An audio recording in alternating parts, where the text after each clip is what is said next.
Why mirroring works. Hello, I'm H.G. Tudor. I've explained to you previously that we narcissists mirror you. The reason for this is that it enables you to believe that you have found somebody that is similar to you. Because at the heart of matters, you are actually seeking a mirror image of yourself. Ironically, that sounds rather narcissistic, but it is what you're seeking. You're not looking for a facsimile of yourself, but what you're seeking is someone of similar levels of physical attractiveness, similar moral outlook, similar standard of living, similar hobbies, similar things that you enjoy, similar things that you don't enjoy, similar sexual interests, similar friendship groups, similar things that you like to watch on television or read in a book, and so on and so forth. Accordingly, what we do is that we pick up on this need and we present to you essentially yourself. We mirror the things that you like, the things that you do, in order to cause you to be more attracted to us.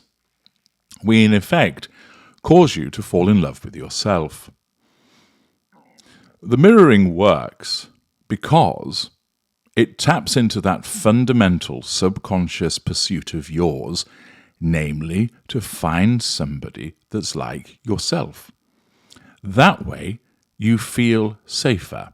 You feel a connection to that individual. It means, naturally, that if this person enjoys doing things that you do, you have more in common, that you'll want to spend time together, that you'll have things to talk about. Of course, not everything is similar. You will have different tastes, perhaps, in music, but certain songs you'll both agree that you enjoy. You might like certain foods together, whereas there are others that you perhaps don't agree on. So it's not a 100% mirroring that occurs, but it is the majority mirroring. By presenting this to you, you believe that you found someone that matches you on lots of different levels. That makes you feel secure, and therefore you are more readily going to open yourself up to us in terms of trust, in terms of secrets, in terms of emotional investment, making your ensnarement all the easier. People often talk about opposites attract. It's nonsense. It's not the case at all. It's similarities that attract because of this subconscious birds of a feather approach. By finding someone similar to you, you essentially feel safer. It goes back to what has happened in the development of Homo sapiens tens of thousands of years ago. By grouping with people who are similar, who behave in a similar way, it is easier to understand those individuals, easier to survive as a group, and that translates into finding a romantic partner.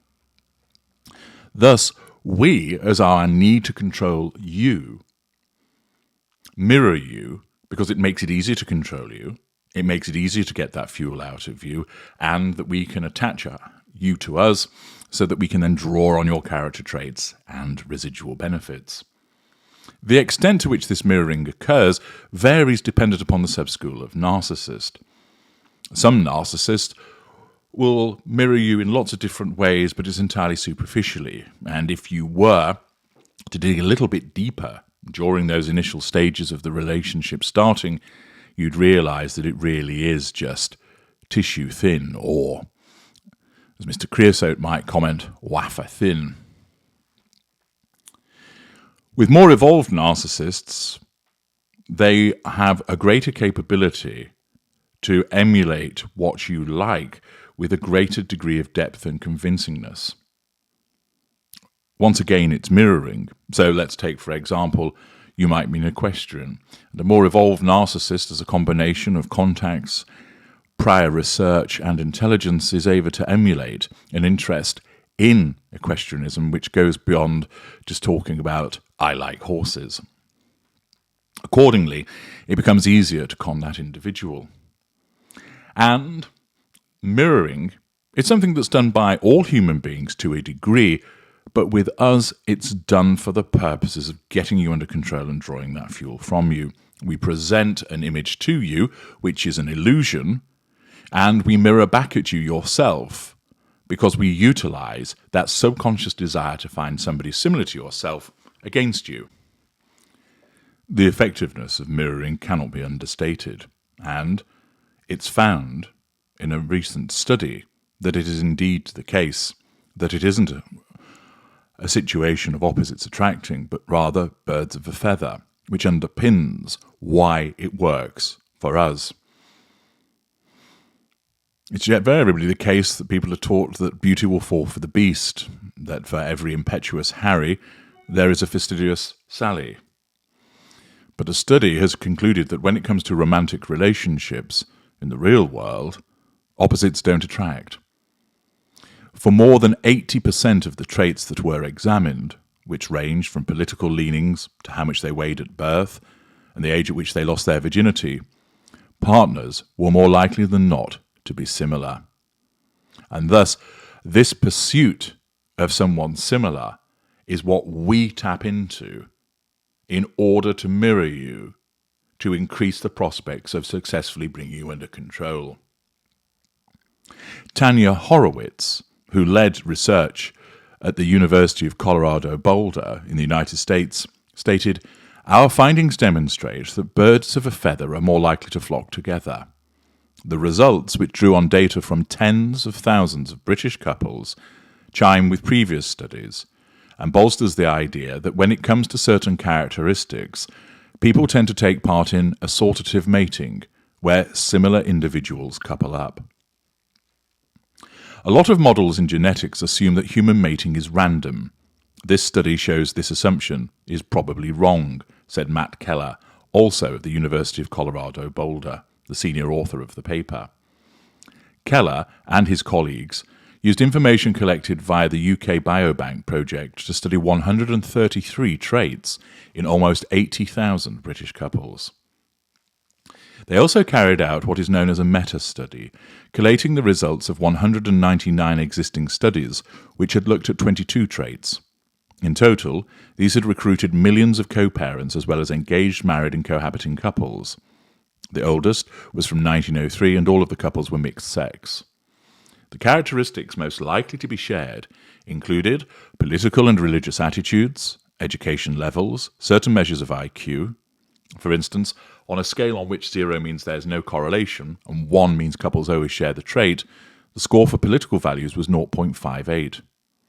Traits such as height and weight and conditions such as diabetes and depression showed lower but still positive correlations. The score for neuroticism was 0.11, and for body mass index it was 0.16. The UK Biobank data showed positive correlations for dozens of other traits, from birth weight to whether people wore glasses, their father's age, their hair colour, whether their mothers were still alive, whether they smoked, how often they drank, how many brothers and sisters they had, and whether they ever felt irritable for a couple of days in a row, as well as their overall levels of happiness, loneliness, and financial satisfaction. These findings suggest that even in situations where we feel like we have a choice about our relationships, there may be mechanisms happening behind the scenes of which we aren't fully aware, Horowitz explained. The trait for which couples were most likely to be similar was, not surprisingly, their year of birth, where the score was 0.87. Now you'll know why so many narcissists lie about their age. For some traits, such as extroversion, there was no strong correlation. People have all these theories that extroverts like introverts or extroverts like other extroverts, but the fact of the matter is that it's about like flipping a coin. Extroverts are similarly likely to end up with extroverts as with introverts, Horowitz added. In the UK Biobank sample, there were only a few traits with a negative correlation, suggesting a tendency for some opposites to attract. Where it was seen, it was always small. These included whether somebody was a morning lark or night owl, the tendency to worry, having hearing difficulties, and being left or right-handed. Accordingly, this study demonstrates that people are more likely to choose somebody that is similar to them when it comes to selecting a romantic partner. And this is why our mirroring of people proves so effective. That's what people are looking for. Therefore, we show you yourself, and you're more likely to fall for us, making it far easier for us, the narcissists, to ensure that you are ensnared and brought under control. I'm H.G. Tudor. Thank you for listening.